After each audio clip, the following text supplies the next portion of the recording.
Uma boa tarde a todos novamente, tá? E nós vamos estar dando continuidade, gente, na nossa aula, no que diz respeito às fontes formais, tá? Então, eu vou estar aqui compartilhando com vocês a minha tela e qualquer coisa vocês vão me chamando, tá bom?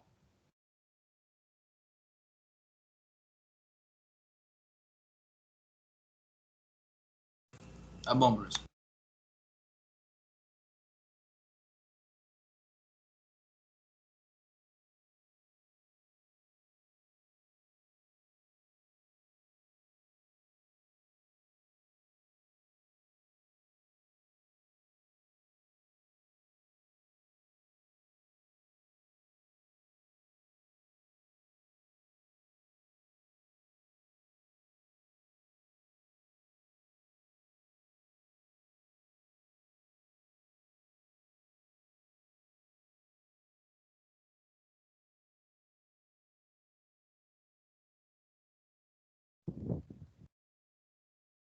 Bem, gente, eu vou estar voltando aqui, tá? Vou precisar voltar aqui na lei, tá? A gente vai retornar um pouquinho aqui na lei, porque eu coloquei outros tópicos também importantes que eu estava olhando o conteúdo lá do Blackboard e eu verifiquei que tem alguns tópicos aqui que a gente pode estar deixando essa parte da lei mais rica, tá? No que diz respeito a conteúdo. Então, vamos lá. Vamos só dar uma recapitulada aqui rapidinho. Tá? Bem rapidinho. Qualquer coisa vocês me chamam, que eu não estou conseguindo visualizar o chat aqui, tá? Porque eu tô cheia aqui, tá? Então, gente, a nossa aula, né, passada, eu apresentei a disciplina para vocês, me apresentei e coloquei para vocês a ementa, tá? Falamos um pouquinho sobre o sistema híbrido, né? Onde nós demos aqui um espaço para vocês estarem conversando sobre o Blackboard, né? Tá colocando alguma dúvida, alguém está colocando aqui se já acessou, se teve alguma dificuldade, tá? Depois a gente conversa mais um pouquinho sobre isso. E aí, gente, seguindo a nossa ementa, nós temos aqui as fontes do direito, né? Que foi a nossa explicação da aula passada. Então, nós falamos sobre a origem da palavra fonte, tá? Conceituamos fonte do direito, tá? Falamos aqui mais um pouquinho da origem, né? E demos ênfase nos tipos de fontes, tá? Onde nós colocamos que existem as fontes materiais, tá? Conceituamos a mesma. E prosseguimos aqui com as fontes formais, tá? As quais se dividem em fontes escritas e não escritas, tá? E aí adentramos aqui na lei, tá? Depois nós falamos de jurisprudência e falamos também de doutrina, tá? Que são as fontes formais escritas. Aí o que eu vou estar fazendo agora, tá? Antes de eu estar passando para as fontes formais não escritas, eu vou estar explicando mais um pouquinho sobre lei para vocês, tá bom? Que é para a gente estar falando a mesma linguagem lá do Blackboard, tá? Então, olha só. A lei, gente, ela é uma fonte formal, escrita, e ela é a fonte mais importante do nosso ordenamento jurídico, tá? Por quê? Porque ela é editada por uma autoridade competente, ou seja, não pode ser qualquer pessoa, né, que possa estar criando uma lei, tá? E a gente vai estar vendo isso daqui a pouquinho. Então, precisa ser uma autoridade que tenha esse poder, que tenha essa autorização legal, tá? A lei também ela é importante porque ela é estabelecida conforme os critérios das normas superiores. Então, para uma norma ser criada, ela precisa seguir critérios, ela precisa seguir pré-requisitos para poder ela, né, conseguir ser criada, devidamente sancionada e publicada, tá? E cobrada, né? Cobrada à sociedade. E ela também é importante, tá? Não teríamos como viver sem lei, porque é ela que regulamenta a sociedade, né? É ela que organiza a sociedade no que diz respeito aos seus direitos e às suas obrigações, tá? E aqui, o que eu trouxe para vocês, tá? Eu trouxe, gente, que a lei, né, quando a gente conceitua o que vem ser uma lei, a gente acaba abrangendo todos os atos normativos oriundos do processo legislativo. Ou seja, vou dar um exemplo para vocês. Consolidação das leis trabalhistas, tá? A nossa CLT, que foi criada através de um decreto que foi publicado dia 1º de maio de 1943 e que está em vigor até os dias atuais, claro que com suas respectivas atualizações legais, tá? Perceba que a CLT, ela não recebe o nome, a nomenclatura, né, lei. Nós a chamamos de consolidação, tá? Mas eu pergunto a vocês, é um ato normativo? Sim, é um ato normativo. A CLT é um tipo de ato normativo que foi criado obedecendo todo o processo legislativo. Ou seja, para surgir a CLT, houve todo o passo a passo, né, para poder ser devidamente publicada e cobrada à sociedade, né? Vocês sabem que a CLT, ela regulamenta, né, todas as obrigações, todos os direitos que se referem às duas principais peças-chave de um contrato de trabalho, que é o empregador e o empregado. Além disso, a CLT, ela também regulamenta o funcionamento dos sindicatos e das entidades representativas de classe, e também a CLT, ela regulamenta todas as obrigações e direitos do empregador e do empregado no que diz respeito à saúde e à segurança, né? Segurança do trabalho. Então, quando nós falamos em lei, gente, quando nós conceituamos a palavra lei, a gente tem que abrir a nossa mente, tá? Para a gente entender que nós não estamos falando somente de normas que recebem o nome de lei, tá? Nós estamos falando de todos os atos normativos que são provenientes do processo legislativo.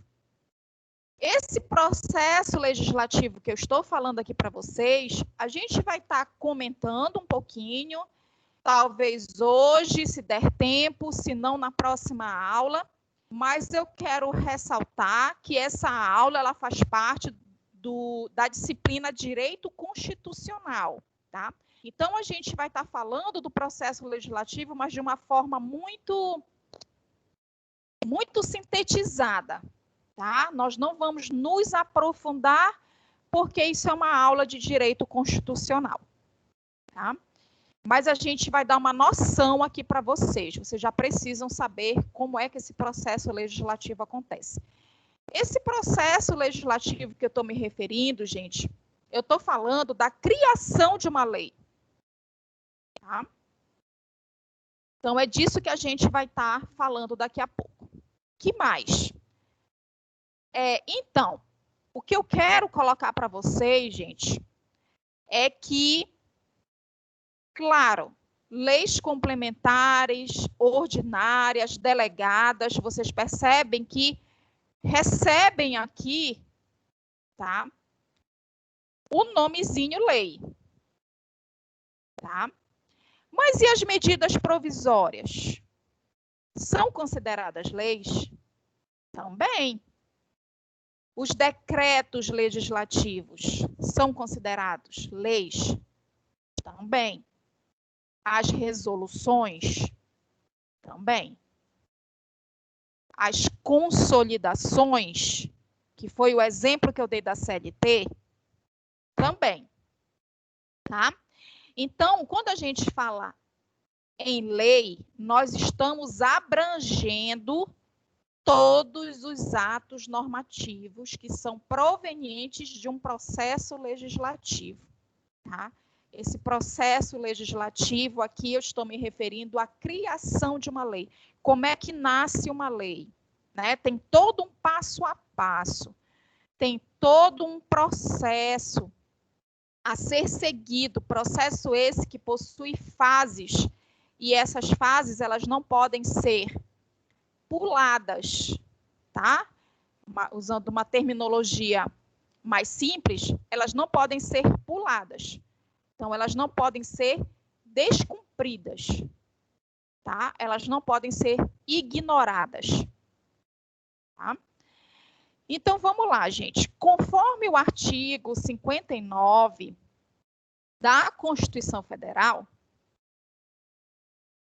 são considerados atos normativos e, consequentemente, tem características de uma lei, as leis complementares, as leis ordinárias, as leis delegadas, as medidas provisórias, os decretos legislativos e as resoluções, tá? Então, vamos lá. Ainda faltou aqui as emendas. Deixa eu logo corrigir.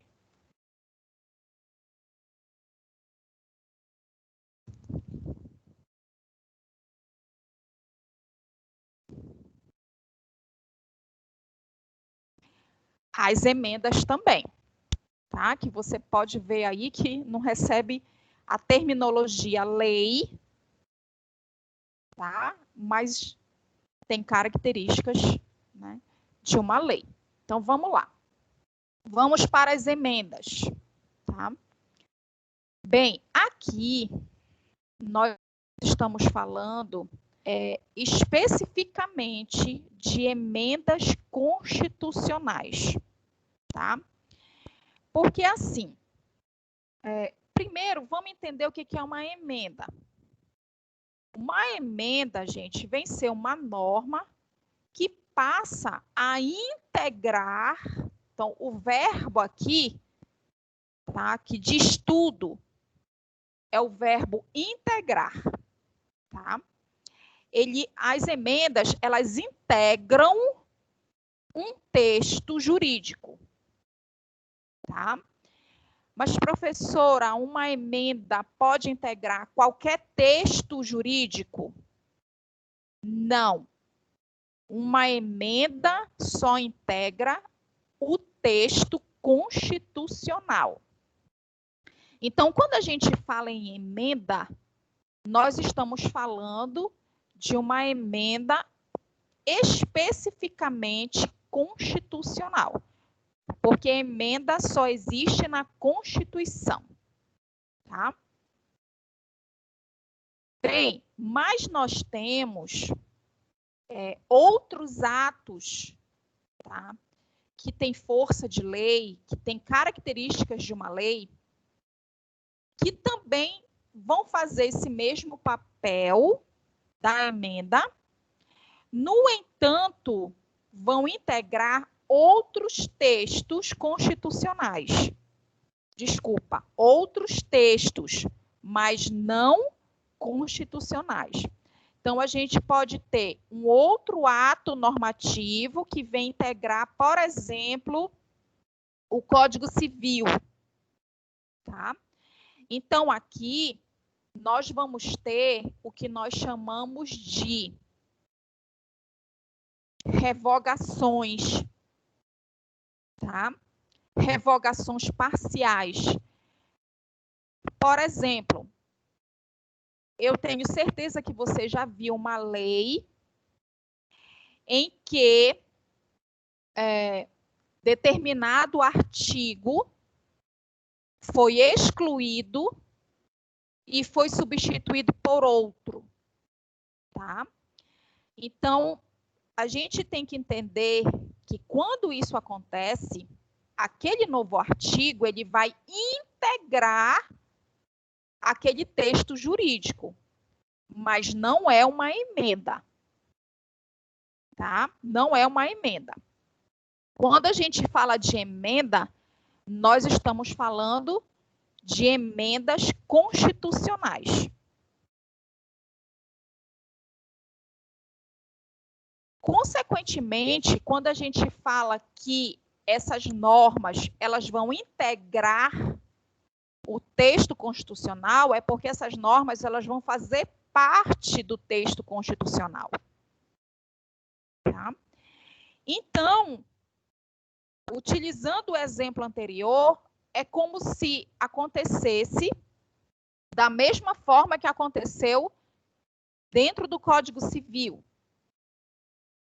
No entanto, como nós estamos falando de uma emenda constitucional, então nós estamos falando de uma correção, uma alteração, uma mudança, uma complementação que vem integrar a Constituição Federal, tá? Então, gente, para não esquecer, quando a gente fala de emendas, nós estamos falando de emendas que são feitas na Constituição Federal. E emenda significa normas que integram a Constituição Federal. Integram de que forma, professora? Vai fazer parte e, consequentemente, vai ter força de lei. Vai ser imposta e devidamente cobrada na sua prática. Tá? Outro ato normativo que nós temos aqui são as leis complementar e ordinária, tá? Ambas são muito parecidas. No entanto, a gente precisa falar delas ao mesmo tempo, tá? Porque elas tratam do mesmo assunto. Só que elas vão acontecer baseado em fatos distintos, tá? Então, vamos lá. Dois fatos que vão distinguir a lei complementar da lei ordinária. Nós temos dois fatos. A matéria, que eu coloquei aqui em destaque para vocês, tá? E o outro é o quórum de aprovação, tá? Então, nós vamos explicar ambas juntas, no entanto, fazendo a diferença das mesmas, utilizando esses dois. Pois não. Me desculpe, eu entrei agora aqui, a Francisca Carla, Como é o nome do assunto da professora? Como é o seu nome? Aqui é a Francisca Carla. Eu entrei agora, que eu estava atarefado fazendo umas coisas aqui. Tá. Francisca, então, Ah, nós estamos estudando uma disciplina que se chama Teoria Geral do Direito, eu sei o assunto. tá? E o assunto, nós estamos falando de fontes formais escritas. Ah, sim. Então tá bom, doutora. Muito obrigado, viu? Por nada, disponha.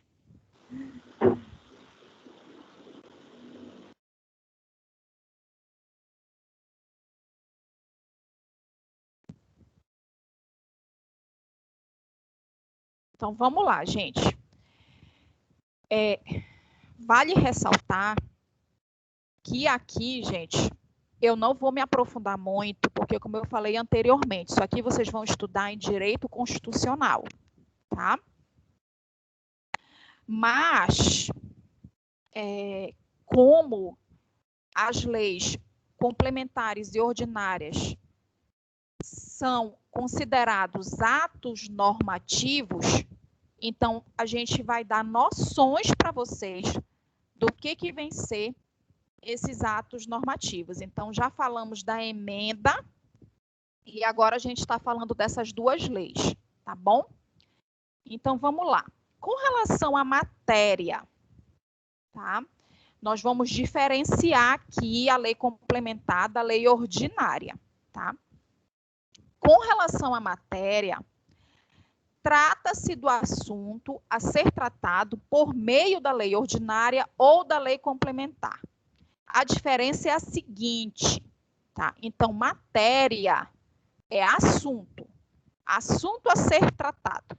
Então, a lei complementar, ela vai tratar de um assunto e a lei ordinária, ela vai tratar de outro assunto. Então, as matérias aqui são diferentes, tá? A lei complementar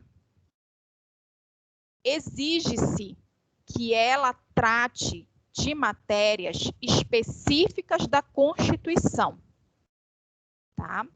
Então, quando é que surge uma lei complementar?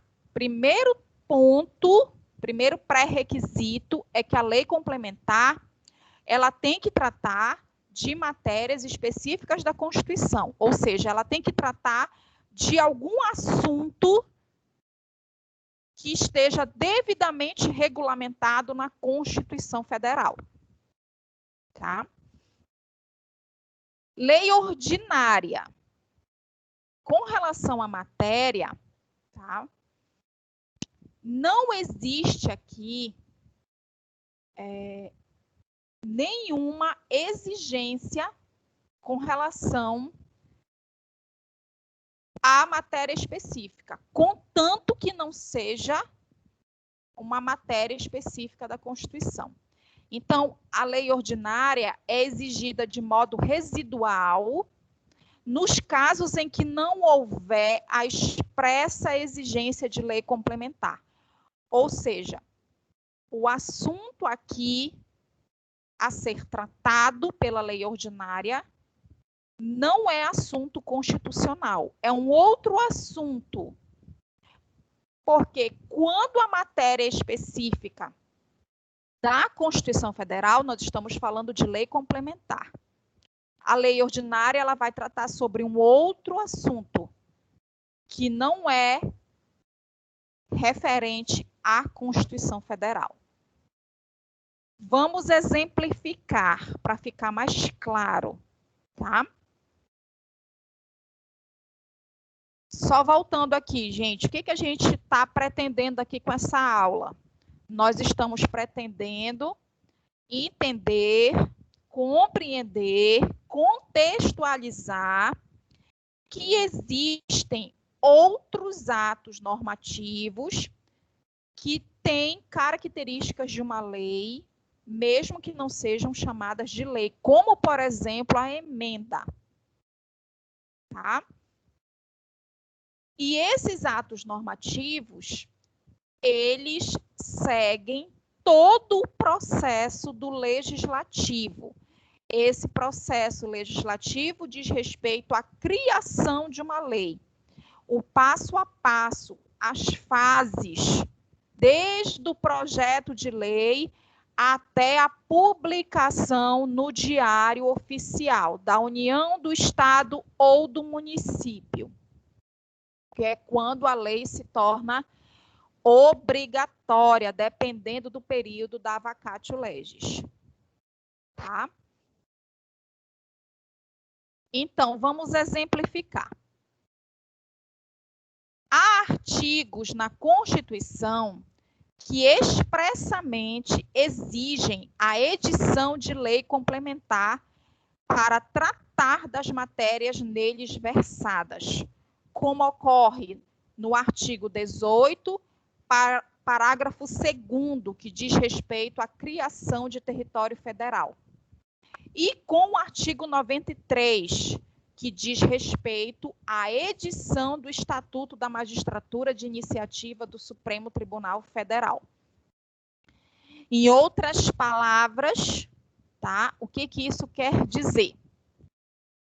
Que lá na Constituição Federal, no artigo 18 e no artigo 93, vem dizendo o seguinte: esses artigos, eles podem sofrerem edições, ou seja, eles podem sofrer alterações, eles poderão ser complementados. No entanto, isso só pode acontecer mediante criação de lei complementar. Como é que a gente sabe isso? Porque nos próprios artigos, tanto no 18 quanto no 93, vem dizendo de forma expressa, tá, que poderá sofrer edição somente por lei complementar. Então, está expresso, tá? Outro exemplo diz o seguinte: nos demais casos, a princípio, torna-se possível a edição de lei ordinária, ressalvadas as hipóteses em que se exigir outro veículo normativo específico. Ou seja, gente, quando não vir expresso que a edição poderá ser feita, no entanto, somente mediante lei complementar, então isso significa que aquele artigo pode sofrer uma edição, mas por lei ordinária, não obrigatoriamente por lei complementar. Outro tópico que diferencia uma lei complementar de uma lei ordinária diz respeito ao quórum de aprovação, tá? Então, a gente utiliza a matéria para distinguir uma lei complementar de uma lei ordinária e a gente utiliza o quórum de aprovação para também distinguir uma lei complementar de uma lei ordinária. O que é o quórum de aprovação? Essa expressão é usada para especificar a quantidade de votos. Então, quando você vê a palavrinha quórum, você tem que logo pensar em número de votos. Tá? Número de votos para quê? Para verificar se aquela lei foi aprovada. Essa questão, gente, da lei ser aprovada é uma das fases do processo legislativo. Porque, às vezes, ocorre de existir um projeto de lei e quando esse projeto de lei ele vai passar pelo quórum de aprovação, essa lei, esse projeto de lei, melhor dizendo, porque ainda não é uma lei, esse projeto de lei tem que ter um número mínimo de votos para poder esse projeto ser aprovado e dar seguimento nas outras fases do processo legislativo, tá? Então, quando a gente diferencia uma lei complementar de uma lei ordinária, tá? Nós temos que verificar a questão do quórum de aprovação. Uma lei complementar, para ela ser aprovada, o quórum de aprovação tem que ser a maioria absoluta, tá? E na lei ordinária, o quórum de aprovação tem que ser pela maioria simples. Como é que isso acontece? Aqui. Exemplo. Imaginemos que seja necessária a aprovação das espécies normativas do Senado Federal, que possui o total de 81 senadores. Tá? Então, o Senado Federal, digamos que ele possua 81 senadores. Tá? Como se trata aqui de uma lei complementar, a aprovação da mesma exigirá o quórum de aprovação. E o quórum de aprovação tem que ser como? Vou voltar aqui. Maioria absoluta. Como é que vai funcionar isso? Qual é o mínimo de votos que essa lei complementar tem que receber para poder ela ser aprovada? Nesse caso, 41 votos, tá? Que é o mínimo. Então, a aprovação de uma lei complementar exigirá o mínimo de 41 votos, que é o primeiro número inteiro superior à metade do total de integrantes, o que representa o conceito de maioria absoluta. Então, quando ele fala aqui maioria absoluta, ele está falando da metade mais 1, segundo o artigo 69 da Constituição Federal. Então, com 41 votos, nós já temos aqui o mínimo, né, para uma lei complementar ser aprovada. Diferente do quórum para aprovação de uma lei ordinária. Vai depender do quê, professora? Vai depender da maioria simples, tá?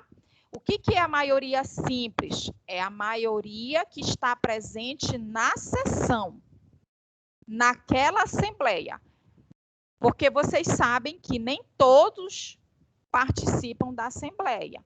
Muitos senadores faltam, deputados, tá? Nem todos estão ali presentes. Alguns estão viajando, alguns adoecem, alguns não vão mesmo, né? Não vamos entrar nesse critério aqui, tá?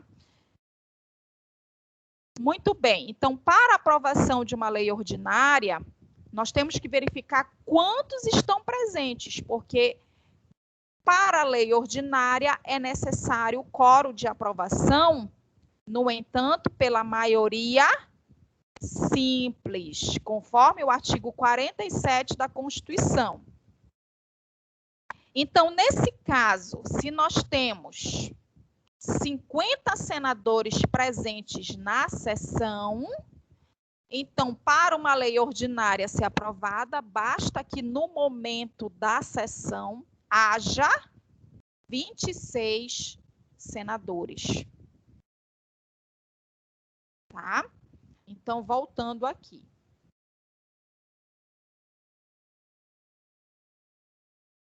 Quando a gente distingue uma lei complementar de uma lei ordinária, nós temos que usar 2 critérios: a matéria e o quórum de aprovação.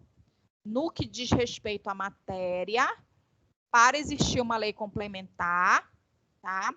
Aquele artigo que trata daquele assunto, ele tem que trazer expressamente que pode sofrer alterações no entanto, somente por lei complementar. Tá? E na lei ordinária, o artigo não traz nenhuma ressalva, ele não traz nenhuma observação. Tá? Então, aqui a gente usa o método da exclusão. Tá? E outro item que a gente usa para distinguir uma lei complementar de uma lei ordinária diz respeito ao quórum de aprovação. Uma lei complementar, para ela ser aprovada, tem que ser por maioria absoluta, e por lei ordinária tem que ser por maioria simples. Tá?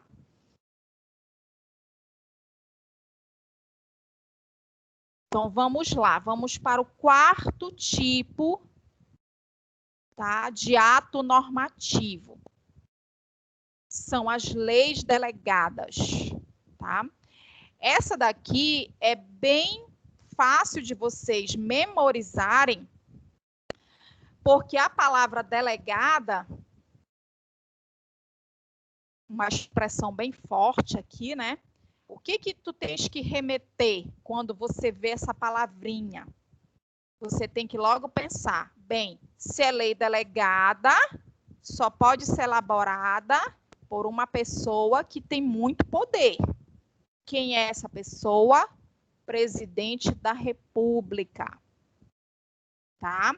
Então, leis delegadas só podem ser elaboradas pelo presidente da República. O que aconteceu antes para essa lei ser elaborada? O Poder Legislativo deu autorização para ser criada aquela lei. Tá? Aí o presidente vai e elabora a mesma. Tá? São noções, tá, gente? Não vou me aprofundar. É uma teoria geral. Resoluções. As resoluções vêm ser uma espécie normativa de competência privativa da Câmara dos Deputados ou do Senado Federal. Tá? Então, viu a palavra resolução, pensou logo em quem? Deputados e senadores. Tá? E as resoluções, elas tratam de matérias internas que diz respeito ao poder legislativo e questões referentes ao funcionamento interno daquelas casas. Que casas são essas? Câmara dos Deputados e do Senado Federal. Então, são resoluções que vão trazer assuntos, matérias que vão regulamentar questões internas do Poder Legislativo, como, por exemplo, as próprias situações que estão regulamentadas dentro do regimento interno daquelas casas, tá? Então, funciona assim, gente. Uma empresa, tá? Vamos falar da UNAMA, vamos falar do Grupo C, tá? O Grupo C possui um regimento interno, tá? As empresas, elas possuem regimentos internos. São normas que vigoram, que são aplicadas, são cobradas dentro daquela circunferência física, tá? Isso existe também em alguns órgãos federais, estaduais e municipais. Tá? Eles também possuem seus regimentos internos. Regimentos internos podemos também exemplificar como normas das nossas casas. Tá? Existem casas que possuem normas. Tá? Existem casas que possuem, inclusive, até normas espalhadas pela casa. Por exemplo, questões referentes à lavagem de louça. Né? Então, aquela casa já tem a seguinte regra, ó, quem sujar a louça vai lavar. Ou quem fizer o almoço não lava a louça. Quem não fez o almoço vai lavar a louça. São normas de uma casa, de uma residência, dentro de uma empresa, tá? Dentro de uma empresa, em determinados departamentos, não se exige o uso de protetor auricular, mas em outros determinados departamentos só pode adentrar se você tiver com protetor auricular, que é aquele protetor de ouvido que protege contra ruídos. Tá? Então, são normas internas. Da mesma forma, a Câmara dos Deputados e o Senado Federal, eles também possuem regimentos internos, eles possuem normas internas. E as resoluções, elas são criadas com essa finalidade, tá? De tratar sobre essas matérias especificamente, tá? E também só pode elaborar resoluções quem pertencer à Câmara dos Deputados ou pertencer ao Senado Federal.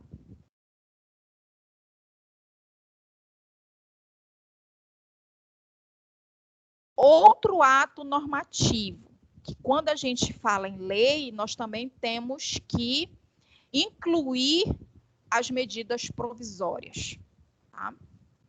Bem, as medidas provisórias são provenientes do processo legislativo, mas ainda assim gozam de força de lei, apesar de não serem uma lei propriamente dita. Tá? Professora, como assim? A senhora está nos falando de atos normativos? Sim, mas vamos voltar aqui. Quando eu falo de lei propriamente, falando de atos normativos que recebem o nome de lei, tá? Por exemplo, emendas não recebe. Então, as emendas não são uma lei propriamente dita, mas elas têm força de lei, porque elas vão ser integradas à Constituição Federal. E após elas serem integradas, elas têm força de lei, elas vão ser aplicadas na sua prática. E quem as descumprir, né, será responsável pelos seus atos ou também pelas suas omissões. Tá?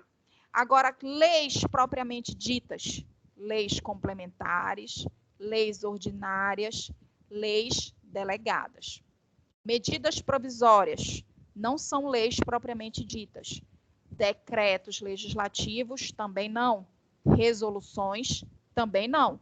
Mas tem força de lei. E são atos normativos que são oriundos de todo um processo legislativo. Tá? Existe toda uma obrigatoriedade que eles têm que seguir para poder serem devidamente aprovados. Então, vamos lá. Medidas provisórias, tá? Então, as medidas provisórias, elas são produzidas pelo Poder Executivo. E elas vão surgir sempre quando se tratar de assuntos que têm caráter de relevância e caráter de urgência, tá?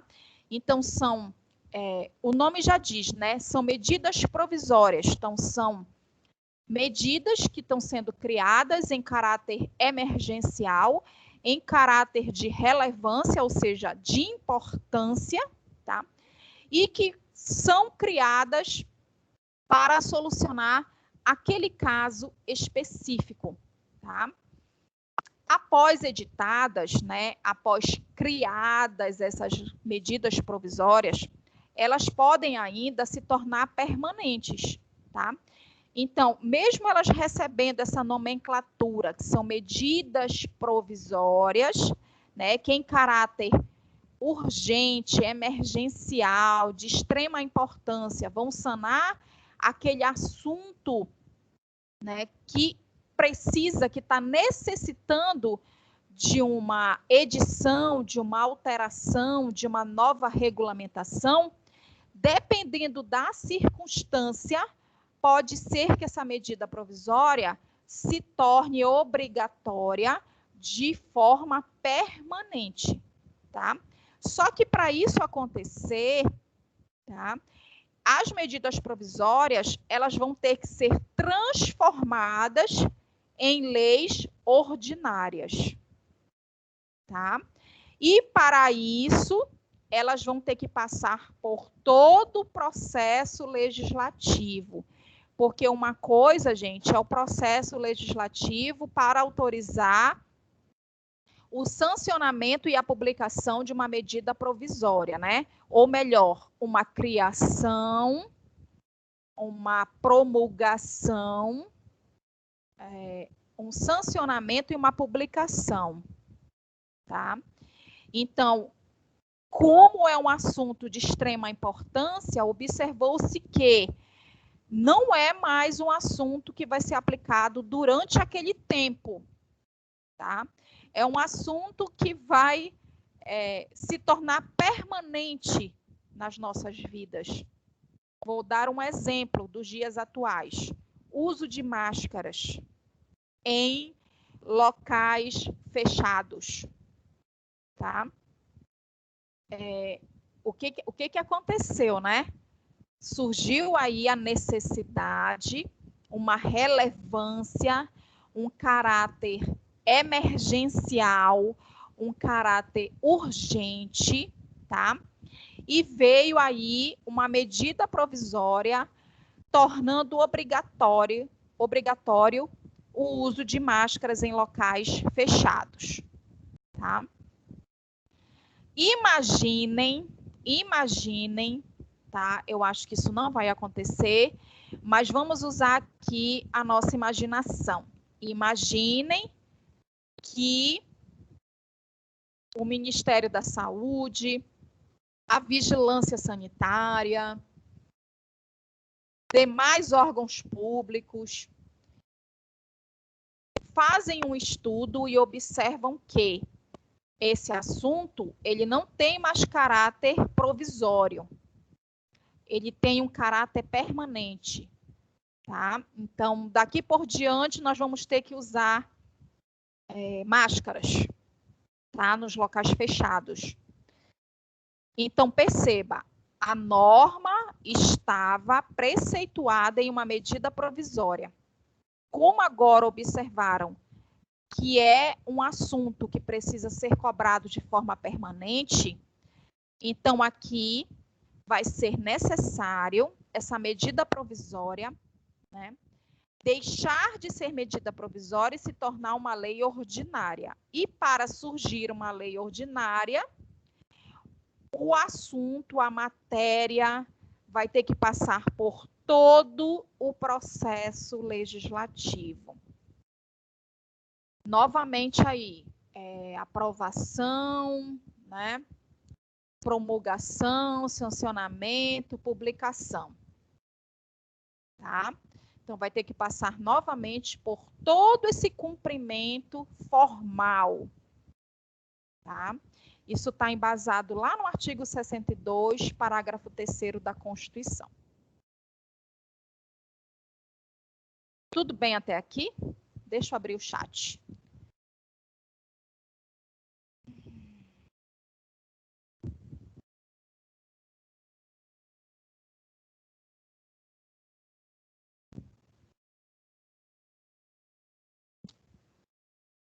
Deixa eu abrir aqui, de repente tem alguma coisa para a gente resolver, gente. Tá, o Felipe está pedindo para ser adicionado no grupo da turma, tá? Já responderam aqui, ok. O Marcos está perguntando, elas têm tempo para ser votada? Está se referindo a qual delas, Marcos? Gente, aquilo que eu falei também, nós não iremos nos aprofundar, porque isso aqui é uma matéria constitucional, tá? Mas eu achei por bom trazer para a gente passar esses conceitos básicos, para vocês saberem que existem esses atos normativos. Claro que existe muito mais a ser falado, tá?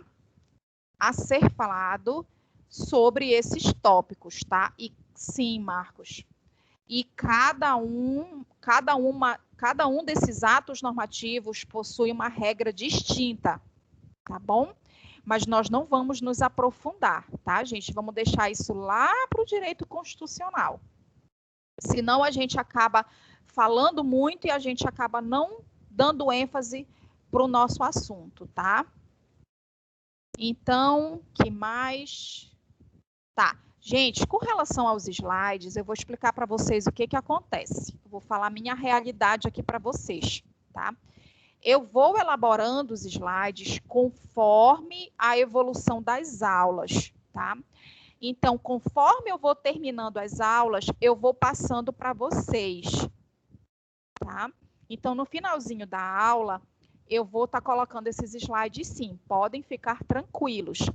Mas pode ser que na aula que vem eu tenha colocado mais assuntos no mesmo slide. Então, você sempre tem que estar atualizando o seu slide, tá bom? O meu tempo, gente, é curto. Eu gostaria muito, assim, de elaborar. Eu já tive esse tempo, tá? Hoje eu não tenho mais. Chega uma fase na vida da gente que a gente fica assim, tá? Vocês irão passar por isso também.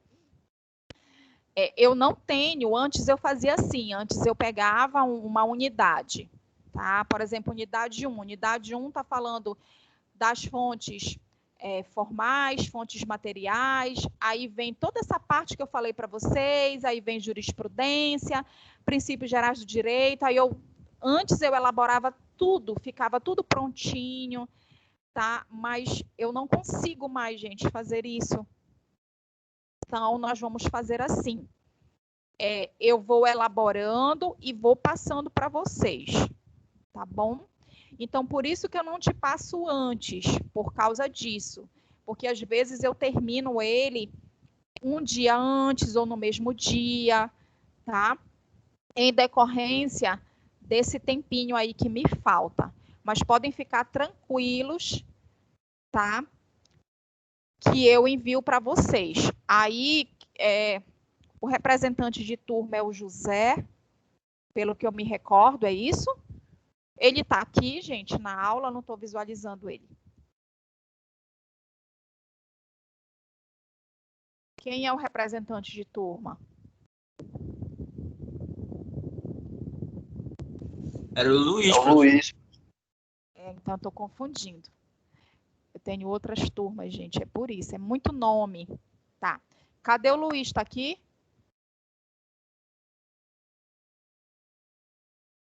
Alguém coloca no chat, porque eu vou colocar esse material aqui. Quem é o vice? Tá, é o João, né? Ok. Fledson, mas assim, se eu te colocar antes, tu vai ler? Tu vai ter tempo de ler? A senhora está me ouvindo, professora? Tô ouvindo sim, João. Ah, tá, é o fone que está com problema, toda vez isso. Então, a gente precisa do slide antes, porque há casos em que não aparece a tela, fica dando erro no computador, ou mesmo no celular. Ah, tá. O slide, ela pode acompanhar juntamente com a senhora, entendeu? Entendi. Me perdoe, então, gente, eu não sabia dessa necessidade de vocês no que diz respeito a vocês não visualizarem, tá? Eu não sabia disso, ainda não tinha me acontecido isso, não. Isso acontece bastante, muitas vezes, e os professores costumam enviar o slide antes na aula, aí depois os alunos baixam e acompanham a aula olhando o slide, entende? Entendi. Tá, mas eu posso estar enviando minutinhos antes? Quando vocês colocam assim para mim, professora, a senhora pode enviar antes? Eu penso que tu está pedindo para eu te mandar assim 2 dias antes, 3 dias. Não. 15 minutos antes, na hora da Ah, aula, tá. tanto faz. Desde que... Ah, não, tudo bem. Tranquilo. Tá? Aí a senhora pode enviar para mim ou para o Luiz. Tá, peraí. Só um minutinho. Deixa eu pegar uma caneta aqui. É bom que a gente dá uma pausa aqui um pouquinho para o cérebro descansar, gente, tá? A gente está conversando sobre essas necessidades de vocês, mas também é bom que a gente dá tempo de você tomar uma água. Não sei se vocês estão no trabalho ou vocês estão em casa, não sei como é que está a vida de vocês. Então, quem quiser tomar água, eu vou anotar aqui só um pouquinho. Só um pouquinho, João.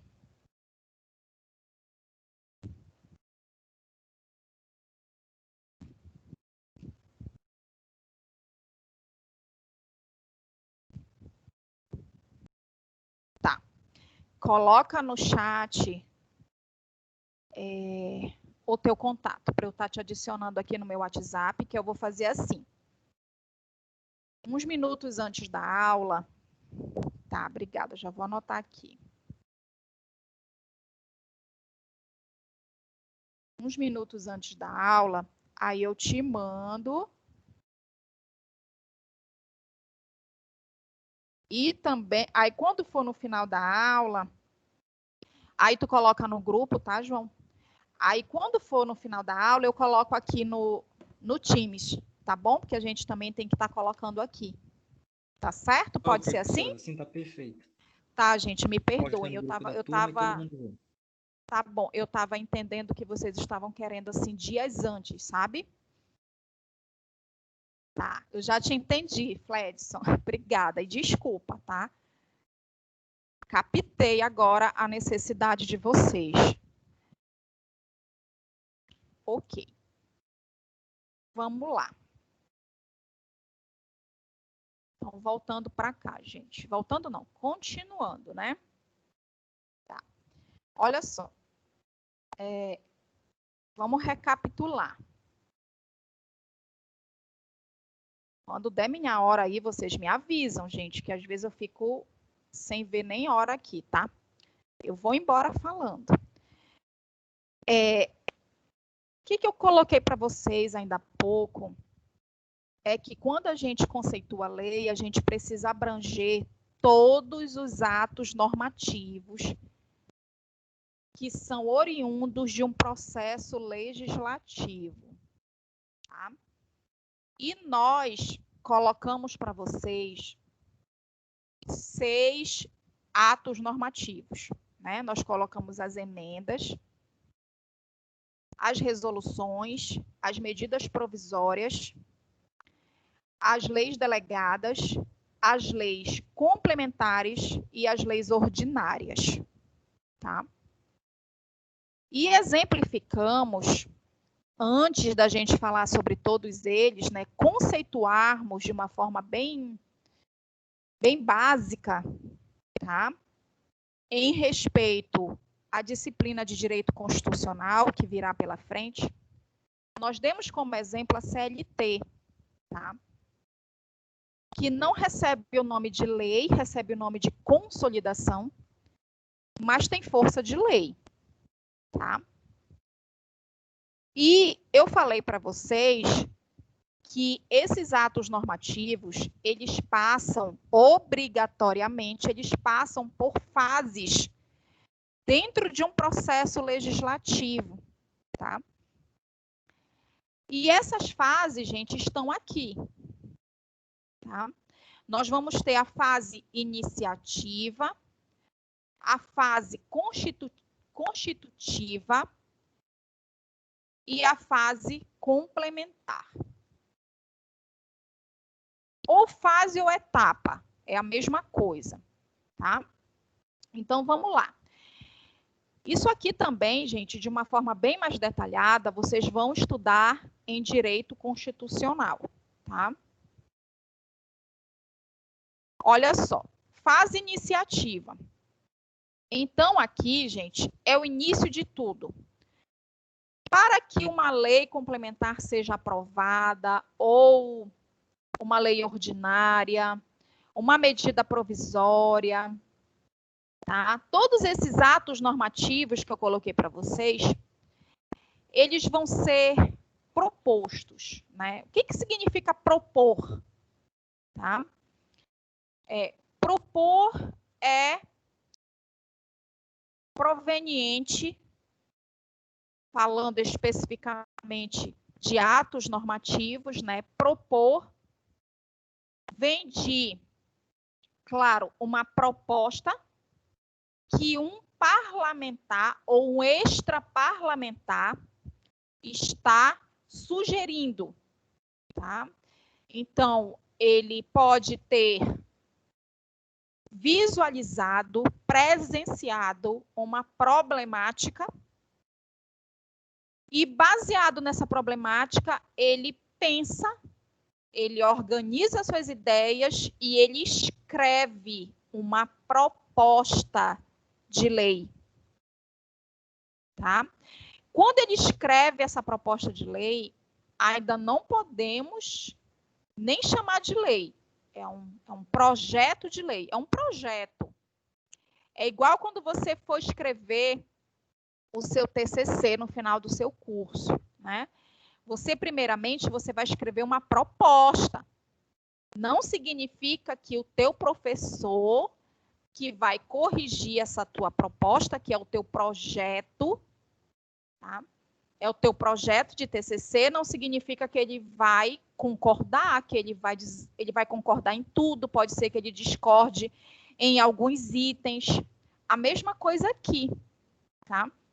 Então, proposta, gente, é uma colocação de uma ideia, tá? Então, esses atos normativos, eles passam por essa fase iniciativa. É a primeira etapa, tá? É a primeira etapa, é proposto, tá?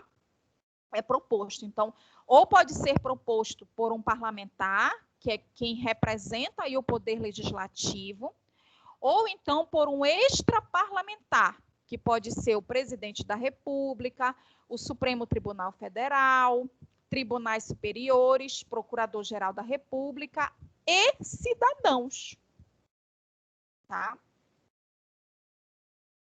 Nós, cidadãos brasileiros, nós também temos poderes que é dado a nós, tá? A Constituição nos dá isso, de propormos, tá? Uma lei. Mas isso vai ser detalhado mais lá na frente, quando você estudar o direito constitucional, tá? Porque tem muita coisa a ser falado aqui, gente. Muita coisa. Segunda etapa ou segunda fase. Já foi proposta a ideia, tá? E agora é a chamada etapa constitutiva, tá? Então, aqui o que vai acontecer? Por que é chamado de etapa constitutiva ou fase constitutiva? Porque aqui é o momento, tá, em que essa proposta ela vai ser discutida, tá? E ela vai ser votada de forma interna, tá? Então, antes disso se tornar público, público que eu digo dentro de uma sessão em si, isso é conversado de forma interna, para verificar se cabe, se tem sentido, se tem nexo, se é interessante, tá? Se vai ser benéfico, tá? Ou se vem, de repente, até contrariar uma norma constitucional, tá? Ou se vem contrariar uma lei que já trata sobre esse assunto. Então, aqui é o momento da discussão, tá? É o momento que os parlamentares eles vão discutir, tá? Aí aqui nós temos a fase complementar. Nessa discussão, né, vão existir também aqui número de votos, tá? Vão existir número de votos, que é o quórum, tá? O quórum de aprovação. Aí, sendo aprovada, tá? Caso essa proposta tenha sido discutida e devidamente aprovada, tá? Pelo quórum suficiente, porque aí cada ato normativo vai precisar de um quórum, tá? Vocês viram que para a lei complementar é um quórum, para a lei ordinária é um outro quórum, tá? Então, o que vai acontecer? nessa etapa complementar, né? Se já foi aprovada essa proposta, então vai ocorrer o quê? A integração da eficácia normativa por meio da promulgação e publicação. Tá? Então, é quando realmente essa proposta agradou, essa proposta tem um sentido jurídico aceitável, relevante, importante, não é inconstitucional, tá? Então, já teve toda uma varredura, tá? Para se verificar se é uma proposta juridicamente cabível, tá? Para a sociedade. Aí sim, passando por todas essas etapas, aí é quando essa proposta, esse projeto de lei, né, já vai se tornar uma lei propriamente dita e vai ser promulgada e publicada. Aí, após a publicação, nós vamos ter o quê? A vacância da lei, né, que eu penso que vocês ainda não estudaram, não sei, já estudaram? Vacatio legis, já verificaram os tipos de vacância de lei?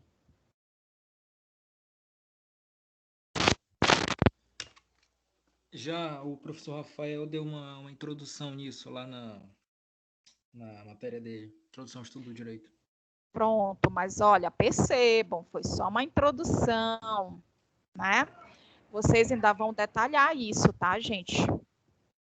Tudo no seu tempo.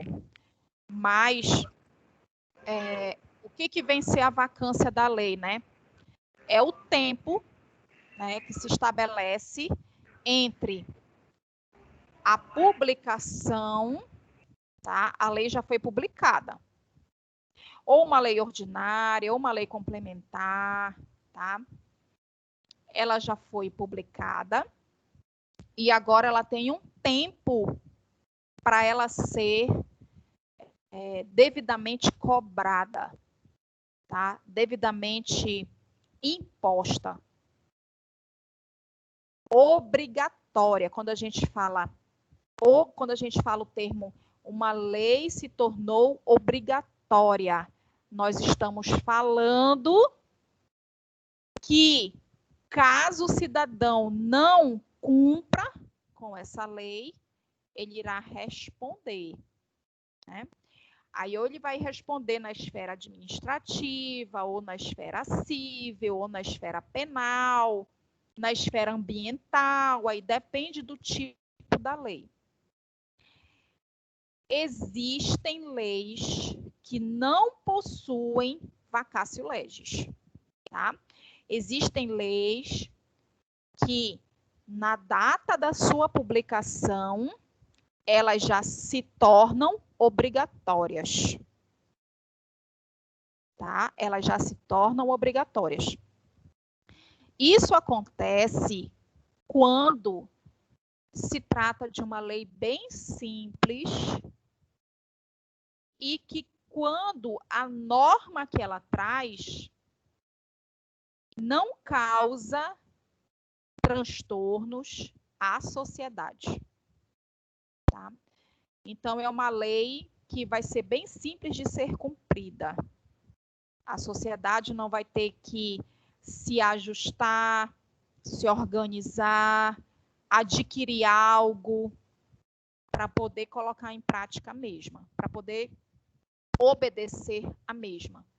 Agora, quando nós falamos de uma lei bem complexa, que exige da sociedade aqui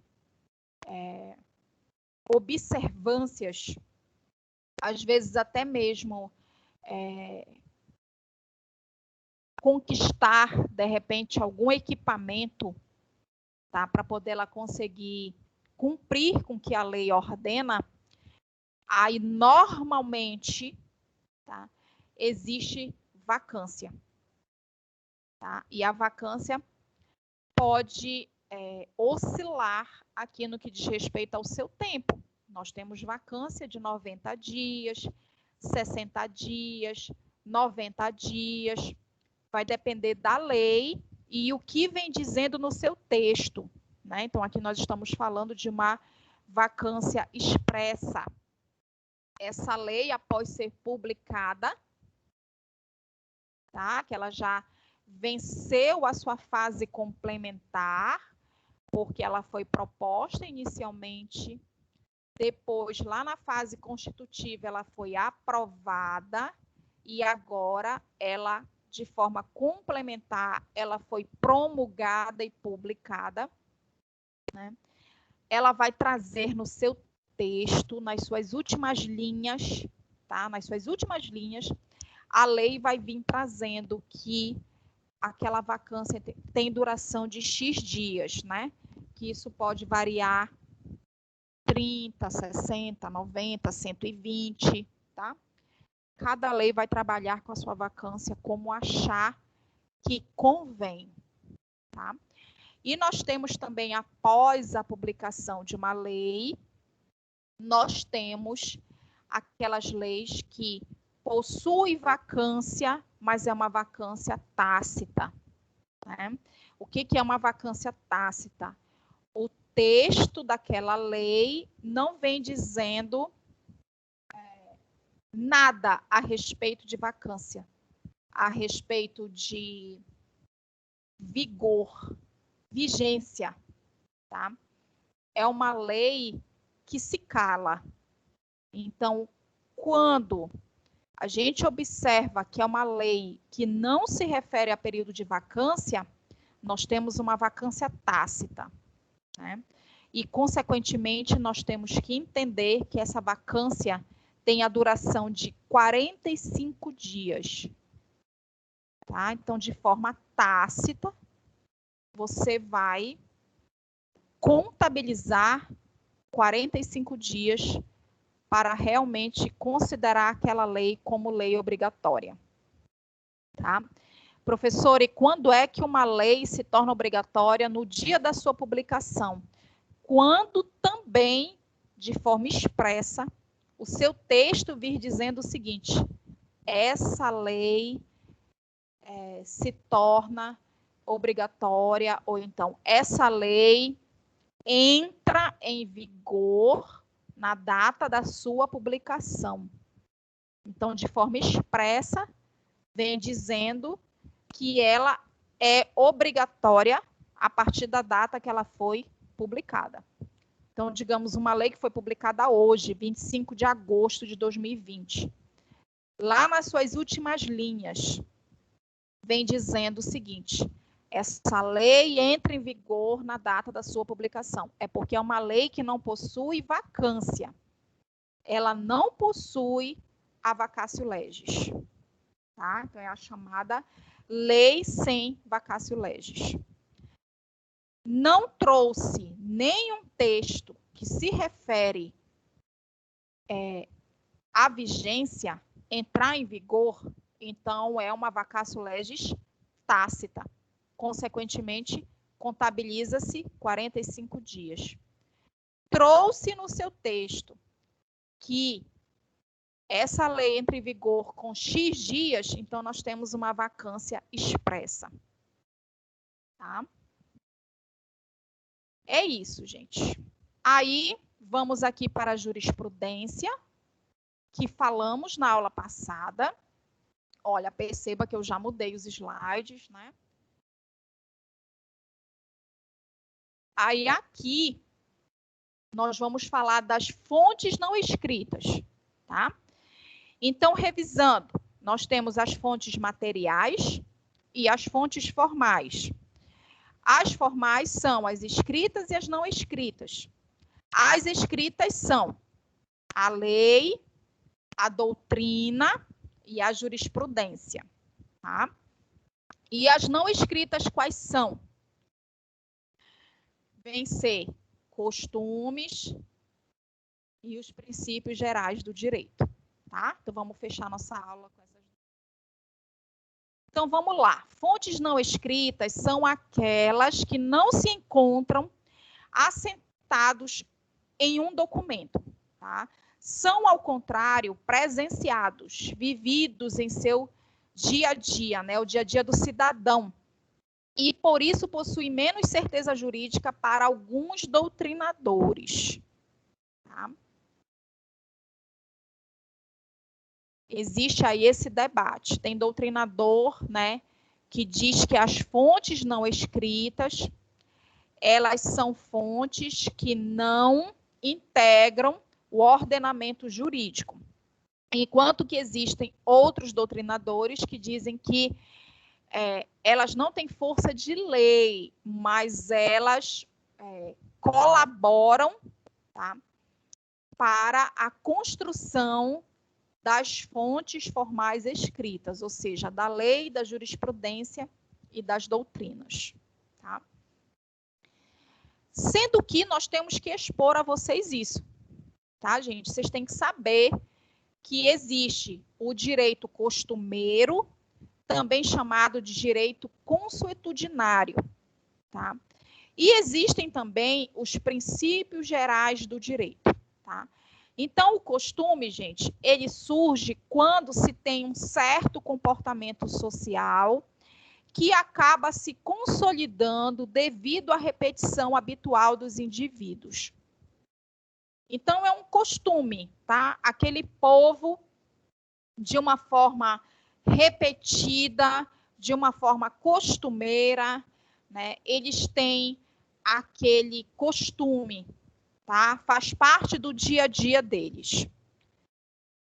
A função do direito costumeiro, de em volta com outras regras, exerceu nas sociedades primitivas através de dois elementos fundamentais. Isso aqui é a origem do direito costumeiro, tá? De um lado, a preponderância do mais forte ou do mais astuto, ou seja, do mais esperto, tá? E do outro, a influência do elemento religioso. Então, o direito costumeiro, ele surgiu dessa forma, gente. Ou predominava o costume daquelas pessoas que eram consideradas mais fortes e mais espertas, ou predominava o costume em virtude daquela religião, tá? Ao contrário do que ocorre no processo de elaboração das leis, sua formulação não segue um rito formal, tá? Ou seja, o costume, ele influencia na criação do processo da elaboração das leis, mas ele não segue um rito formal como segue a lei, que nós vimos agora nas fases do processo legislativo, que são as 3 etapas que nós acabamos de falar, tá? Então, isso não existe no costume. Costume é costume, né? É o dia a dia daquele povo, tá? Que mais? Olha só o que o Miguel Reale fala. Ele diz assim, que nem todo costume é um costume jurídico, tá? Ele assim se transforma quando passa a se referir intencionalmente a valores do direito, tanto para realizar um valor positivo, considerado de interesse social, como para impedir a ocorrência de um valor negativo, ou seja, de um desvalor, tá? Os costumes, eles encontram-se previstos na Lei de Introdução às Normas do Direito Brasileiro, tá? Que como vocês colocaram aí, vocês estudaram, tiveram uma disciplina chamada Introdução ao Direito, né? Lá em seu artigo 4º, tá? Quando diz assim, olha, o costume, ele é usado, gente, como mecanismo, tá? É isso aqui que a gente tem que levar de entendimento, é isso aqui que nos interessa, ó. O costume, ele é considerado como um mecanismo de resolução de casos concretos pelo juiz, tá? Então, quando o juiz, baseado em um caso concreto, caso esse que ele precisa sentenciar, tá? Mas ele não encontra na lei respostas para esse caso concreto, ou seja, ele tem aí uma lei omissa, né? Ele tem uma lei omissa. Então, o que o artigo 4º diz? O artigo 4º, ele diz que o juiz, ele tem que decidir aquele caso concreto. Ele é obrigado a decidir aquele caso concreto. Ele não pode justificar a sua omissão nesse caso, ou seja, a não existência de uma sentença alegando que a lei é omissa. Ele não pode fazer isso, né? Vocês estudaram isso lá em introdução. Ele precisa decidir, tá? Mas ele vai decidir como, se a lei é omissa. É aí que vem os costumes, tá? Ele vai decidir o caso baseando-se nos costumes, tá? Então, de repente, existe aí um costume que é adotado por aquele povo, né, por aquela comunidade, e tem como se aproveitar esse costume como mecanismo de resolução. Então, como a lei é omissa, o juiz vai utilizar o costume como mecanismo de resolução desse caso concreto, tá? Então, é aí que o costume é aplicado na sua prática, tá?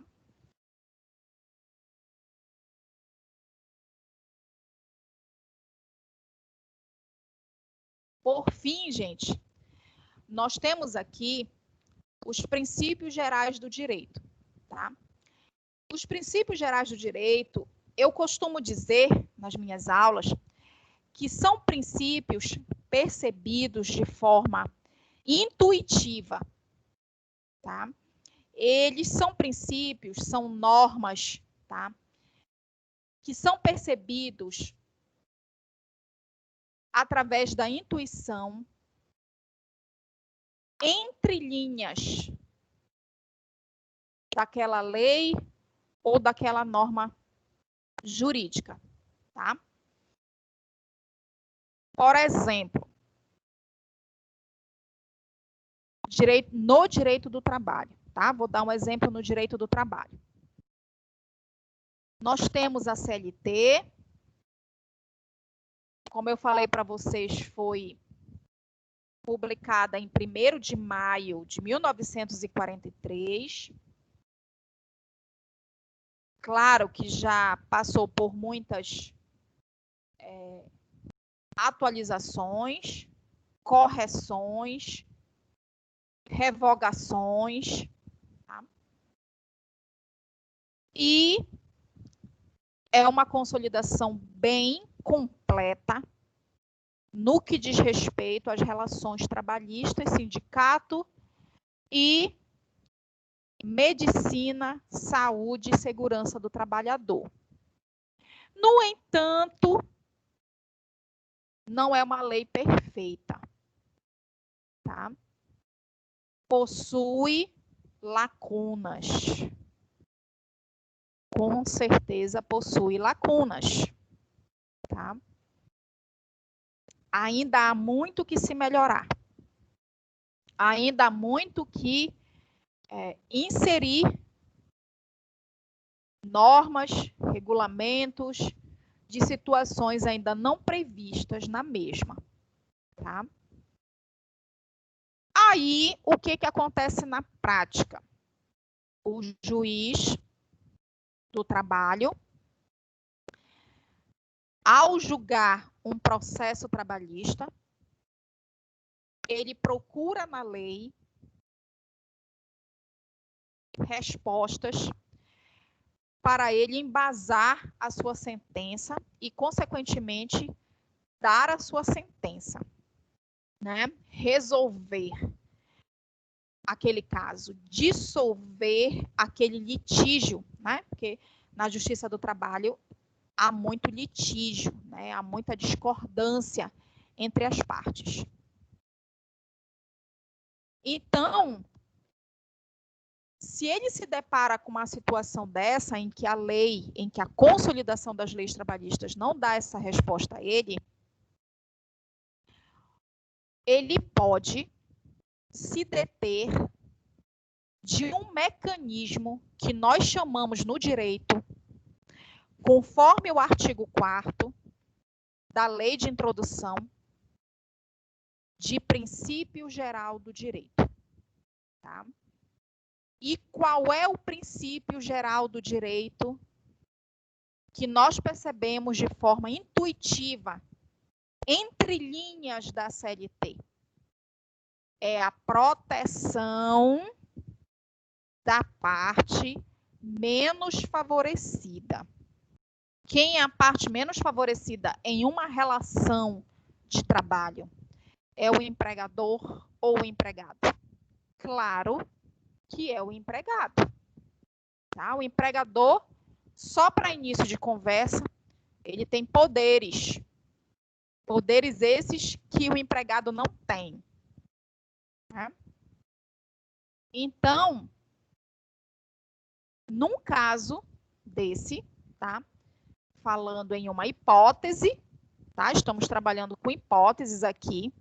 O juiz, ele vai decidir o caso concreto, gente, se baseando no princípio geral do direito, tá?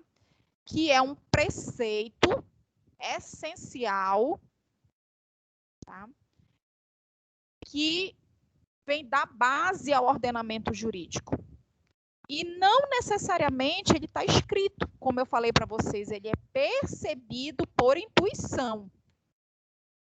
Tá?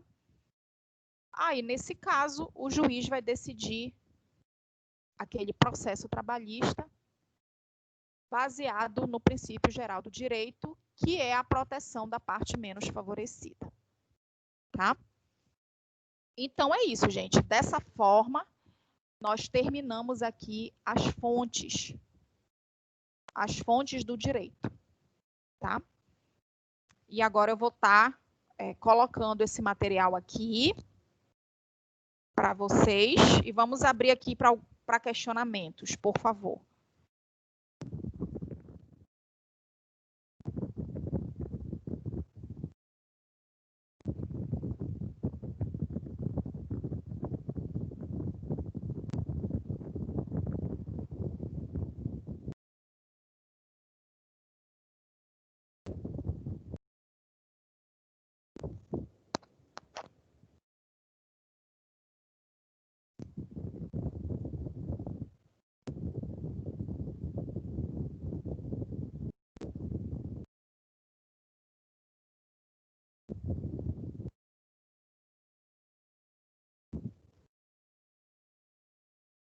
Gente, não estou conseguindo mexer aqui no meu chat.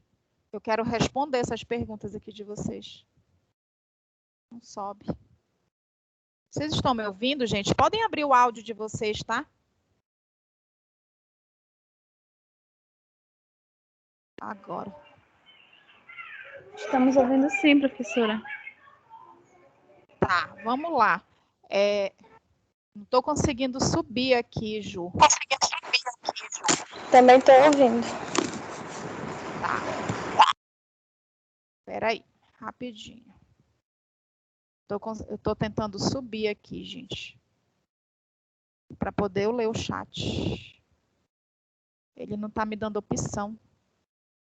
Tá. Gente, quem tem perguntas, faça agora, porque eu não estou conseguindo subir aqui o chat, tá? Eu sei que o João tem. Vamos logo sanar, gente, por favor. Não estou conseguindo. A senhora está Não estou usando conseguindo o mouse ler. ou é o touchpad do notebook? Deixa eu ligar meu mouse, então. Porque se for pelo touchpad do notebook, a senhora pode pegar os 2 dedos e mexer assim, para cima, para baixo, que também funciona. Não sei Tá como é que aqui, funciona. consegui. Com o mouse aqui, tá melhor. Foi com o mouse? Tá, João, deixa eu ver. O João, ele pergunta aqui... Tá. Se a lei nada diz acerca do tempo de sua aplicação, se usa o período de vacatio legis de 45 dias, sim, isso mesmo. É a vacatio legis tácita. Mas se a lei dispõe... Se a senhora apertar em ver mais, vai ver o resto da pergunta. Já coloquei. Não, já coloquei aqui, João. Já estou conseguindo ver. Aí, mas se a lei dispõe o dia que ela começa a vigorar, exemplo, esta lei vale em todo o território nacional a partir de 12/12/2020, ou essa lei entra em vigor na data de sua publicação, aceita-se o que foi dito na lei. Bem, gente, o que acontece? Nós temos 3 tipos de vacância, né?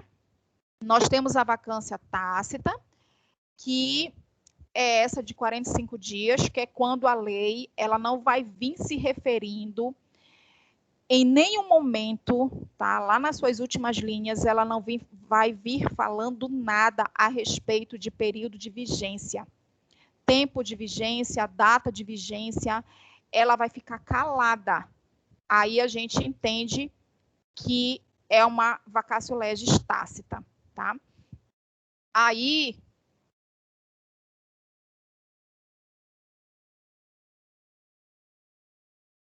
Peraí, José, já eu leio tua pergunta. Tá. Aí aqui, João, eu não entendi quando tu coloca, essa lei vale em todo o território nacional, a partir de tal data, né? É uma lei que já está estabelecendo, né? Já está estabelecendo uma data para ela iniciar. Vocês já viram alguma lei que vem trazendo esse texto, gente? Uma lei que vem dizendo assim, essa lei entra em vigor na data tal? Vocês já viram alguma lei? Alguém me responde. Por exemplo, professor, a lei do seguro-defesa, ela entra em vigor numa data, acaba em outra data. Então, ela tem uma data de início, né? Na data da sua publicação. Sim. Tá, é porque a lei do defesa é uma lei que ela é, em virtude da característica, né, dessa profissão, ela tem uma periodicidade, né? Uhum. Ela é diferente em decorrência das circunstâncias, né? Agora, o que a gente vê muito é isso aqui, ó. Esta lei entra em vigor na data da sua publicação, tá? Então, significa que é uma lei sem vacatio legis, tá? É uma lei sem vacatio legis. Tá? Então, mas não há a possibilidade de o legislador estabelecer o tempo que ele quer, o dia que ele quer que aquela lei comece a vigorar? Ou é só o período de vacatio legis ou no dia da publicação? Somente essas 2 possibilidades? Olha, João, no que diz respeito a vacatio legis, tá? Não existe essa terminologia aqui, ó, essa daqui, tá? Não existe. Mas, dependendo da necessidade, pode existir sim uma lei que estabeleça aí critérios no que diz respeito ao seu cumprimento de periodicidade, tá? Mas o que a gente vê com mais frequência é o seguinte: esta lei entra em vigor com X dias, tá? Que é a vacatio legis expressa. Ou essa daqui que você colocou, esta lei entra em vigor na data da sua publicação, que é a chamada lei sem vacatio legis. Ou então, aquela lei que não traz nenhum texto se referindo a período de vigência, né? Quando é que ela se torna obrigatória? Aí nós temos a vacatio legis tácita, tá? Por isso que eu perguntei se vocês já tinham visto isso aqui. Aí você me disse que na lei do defeso você viu esse textinho? Esta lei vale... Eu estou com um site aberto que ele vem dizendo isso. Tipo, esse espaço de tempo entre a publicação e a entrada em vigor, chamado de vacatio legis, pode vir de várias formas. Pode ser em um determinado número de dias, ou meses, ou anos. Por exemplo, este código entrará em vigor 1 ano após sua publicação. Este código entrará em vigor 30 dias após a sua publicação. Ah, tá. Tu está te referindo à Trazendo as leis publicação. Isso.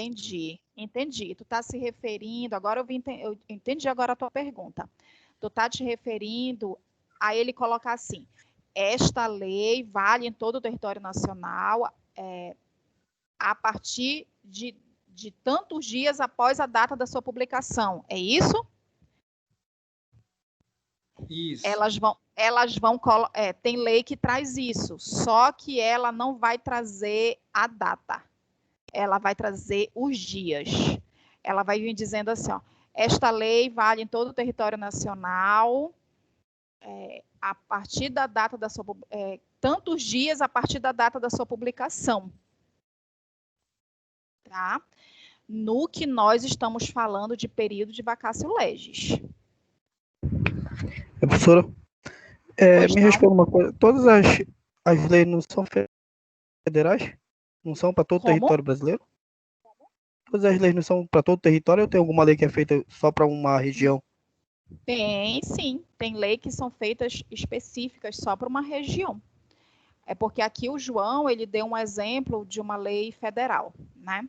Aí tudo bem. Aí vai vir dizendo assim, território nacional. Mas, por exemplo, se tu pega uma lei municipal, tá?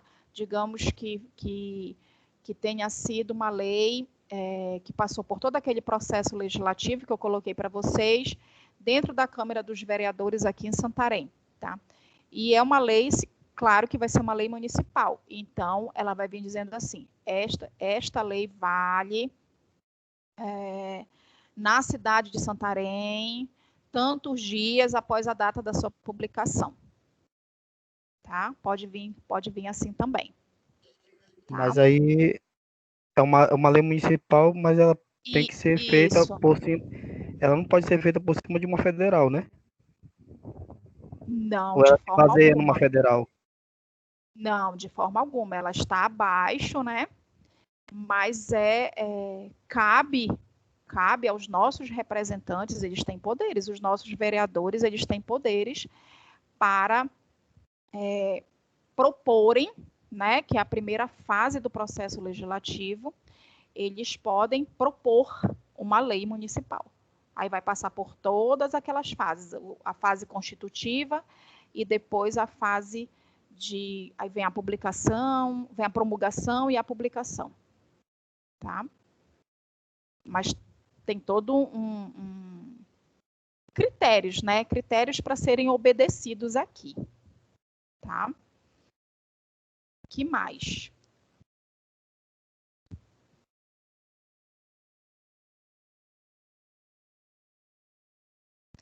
O José está perguntando aqui, as leis surgem de acordo com as necessidades que surgem na sociedade, é isso, professora? Sim. A maioria delas, sim, José. A maioria delas, sim. Tem um exemplo até que eu dei hoje para vocês, quando eu falei que, digamos, um parlamentar, tá? Um parlamentar, quando é que ele propõe uma lei, né? Pelo menos é para ser assim, né, gente? A gente sabe que existem interesses políticos também. Mas o correto é ele ter visualizado uma problemática, ou ele ter presenciado uma problemática, ou ele ter vivido uma problemática, tá? E aí, partindo dessa premissa, é que ele vai propor um projeto de lei, tá? Isso também, gente, é o mesmo raciocínio para um projeto de TCC, tanto é que eu exemplifiquei para vocês.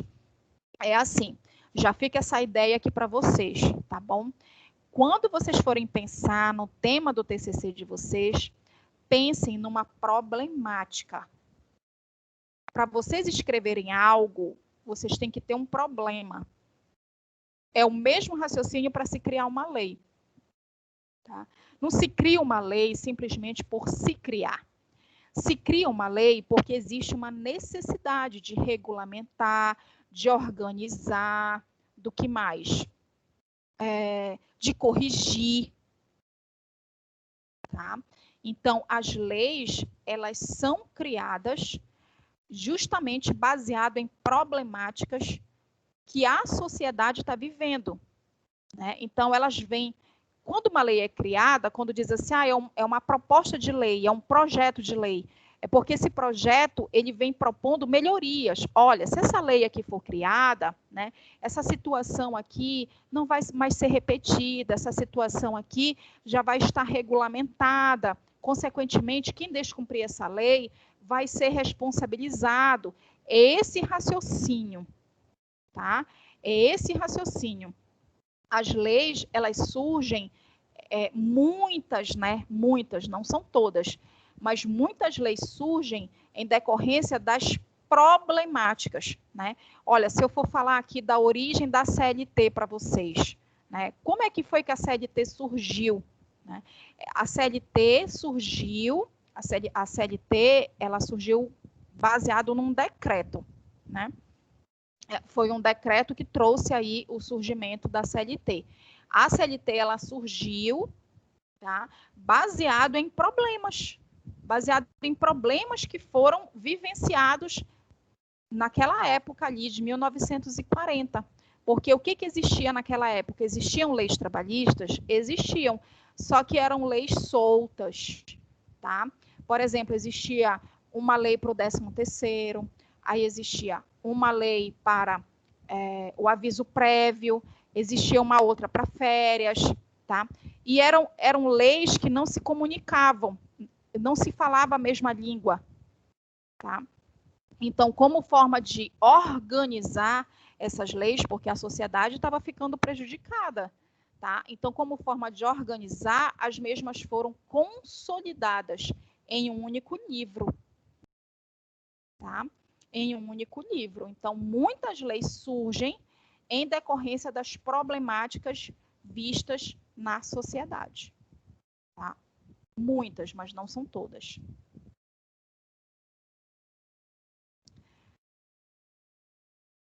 Daiane, sim, o teu tema ele tem que estar relacionado ao direito,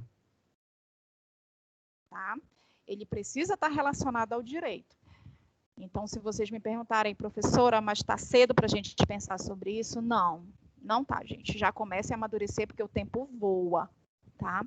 E quanto mais cedo vocês conseguirem já ir amadurecendo a ideia, irem construindo o projeto de vocês, lá na frente vocês não terão problema, tá?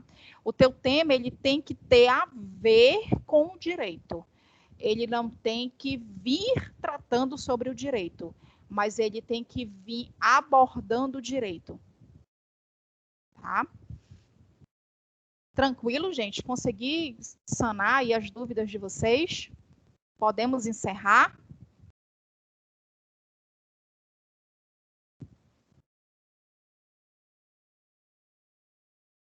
Alguém me ouvindo? Professora, tá tudo ok. Eu acho que a senhora só tem que enviar agora o slide aí, né? Tá, beleza. Vou enviar.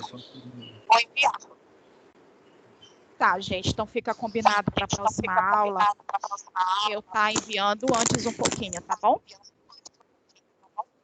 Tá bom, professora. Até a próxima Muito obrigada, aula. gente. Até. Obrigada, tá?